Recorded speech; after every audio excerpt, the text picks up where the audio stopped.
అమ్మవారి నామస్మరణ చేసిన వారికి, అమ్మవారి అనుగ్రహం పొందిన వారికి ఎప్పుడూ ఆ ఇంట్లో శుభాలు వెల్లువెత్తుతూనే ఉంటాయి. ఎప్పుడు కూడా ఆ ఇంట్లో నుండి అమంగళమైన మాటని మనం వినము.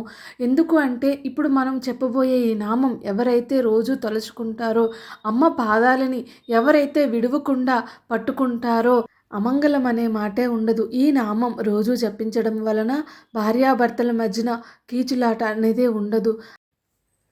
ఈ నామం శ్రీ సర్వమంగళాయై నమః. ఈ నామం ఎవరైతే నిత్యం జపిస్తారో వాళ్ళింట్లో ఎప్పుడూ కూడా శుభాలు ఉండాలి అని చెప్పి అమ్మ నిర్దేశించింది. ఎప్పుడైతే మనం అమ్మ పాదాలను పట్టుకుంటామో, ఎప్పుడైతే మనం అమ్మ నువ్వే దిక్కు అనుకుంటామో అలాంటప్పుడు అమ్మ ఎప్పుడూ మనతోనే ఉంటుంది. నిత్యం జపించడం వలన ఉద్యోగ ప్రాప్తి కూడా కలుగుతుంది. అమ్మ దయ ఉంటే అన్నీ ఉన్నట్టే. శ్రీమాత్రే నమః. హర